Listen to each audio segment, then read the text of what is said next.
we find ourselves in unexpected places in the Labyrinth.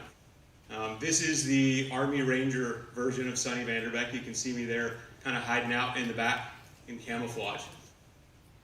My story there, as Rand alluded to, I started college when I was 16.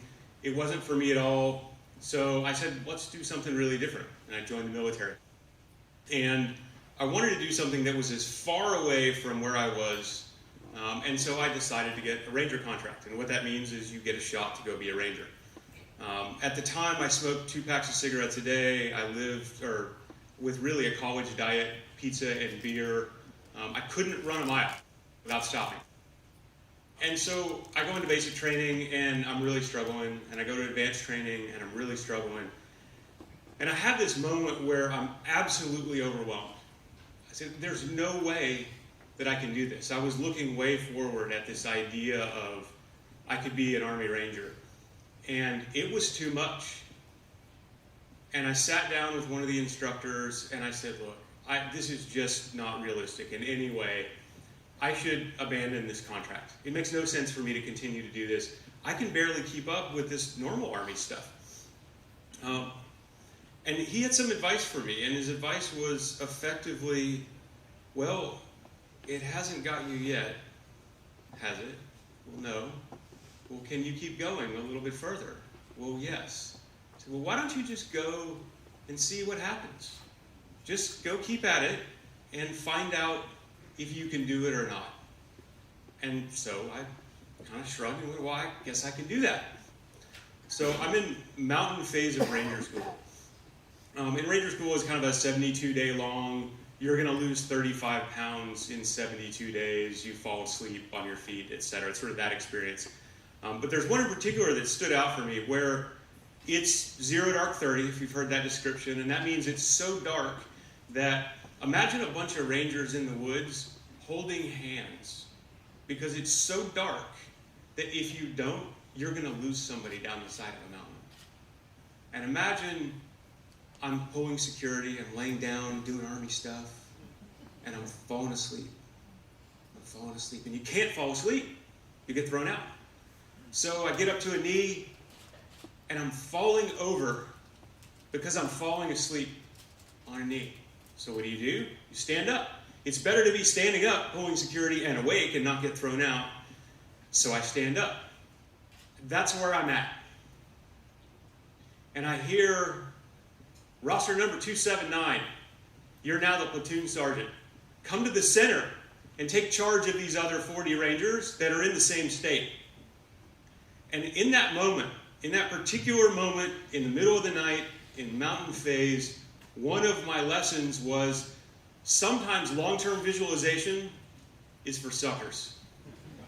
When you do really, really hard stuff, I can get from here to right there. I don't know if I can stay awake or make it to the end. I know that I can make it to that next bend, though. And in this case, I don't know if I can get myself across this creek, much less these 40 other Rangers, and not get anybody killed. But that little bit at a time, that one step at a time, that's actually how you get through Ranger School.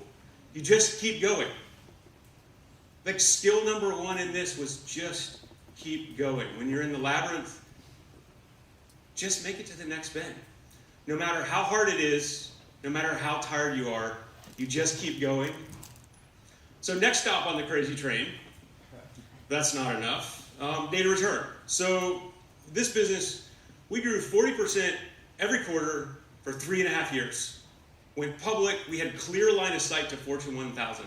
And shortly thereafter, the Labyrinth wanted another turn. And so the whole world melts down. Just complete chaos, .com crash, the world's melting down. All of the structures and processes in our business were built for this 40% growth every quarter, go, go, go, go, go, now stop. And in a brilliant sense of timing, the phone rings. It's a CEO friend of mine named Danny. And Danny called, and I'm not sure he even really knew what was going on. He just had that, I'm going to call Sonny moment. And Danny called me, and Danny said, hey, I'm not sure how this is going to turn out, but if y'all need to come live at our house, just come on over. And I don't know what your own personal financial stuff is, or if you own your company or whatever, but I know you really well, and we have a lot of fun working together. You just come work at the company. We'll figure something out. And that one 3-minute phone call of a friend just checking in and saying, hey, I get where you are, and I'm there for you. And I'm there for you in all the dimensions of your life, brought me a new lesson. And that lesson was that you don't have to go alone. So, next stop, the Labyrinth takes us where it wants us to go, not where we expect. For about 4 years, Randy Eisenman, who's here in the back, the other co-founder of Satori, and I, talked about what could be, about the future of business, and about how we just might be able to change the world. What if we could build an investment firm that used conscious capitalism and a long-term outlook and be real partners with our portfolio companies? What if we could bring that into the world? And that was really awesome, except for this one thing. It was 2008. The world was melting down. You go meet people, you're like, hey, can we have some money for this investment idea? They're like, I'm buying food and ammo and gold. So maybe this isn't the best time. Randy and I were on the top floor of some beautiful office tower, and I don't actually remember what town. I just remember this moment of, the deep shag carpet and the last surviving member of some tree that they cut down to make the conference table. We're sitting there, and we had spent, a year and a half at this point trying to raise capital and not making a lot of progress. And the essence of what this company told us, this is a funds placement company, so their job was, we'll bring you all the capital you need. They said, all you have to do is abandon conscious capitalism, and all your dreams will come true. We're ready. Just don't ever talk about that again. And those are the moments where you actually get to figure out, what do you care about? What really matters? And we said no. And the fun part of it, in this idea of not going alone, in my partnership with Randy, we didn't even have to have a conversation about what we were going to do. There was no discussion of it. We just knew, no, we're not going to do that. We have built this firm to do something very specific in the world, and it will take as long as it takes. And we will do what we have to do, and we will go together. Just keep going, and you don't have to go alone.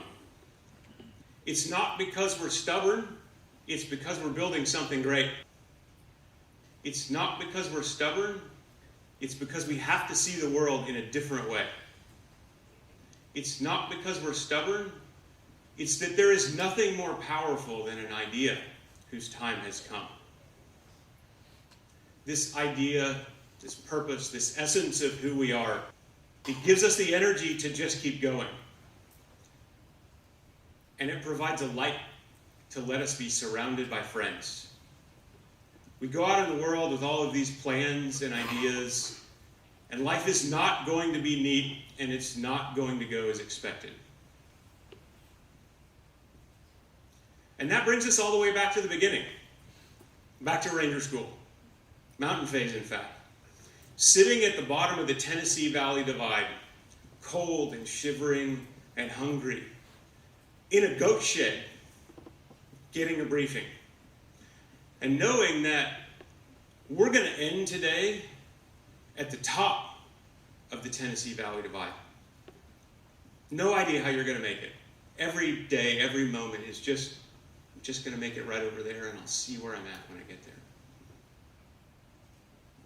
I happen to look over to my left, inside this goat shed, on one of the pillars, some other anonymous, tired, hungry, cold ranger scrawled words into the wood. And they're words that I know I will never forget. And I hope that we will never forget them. Remember who you are. There is no finish line. Thank you.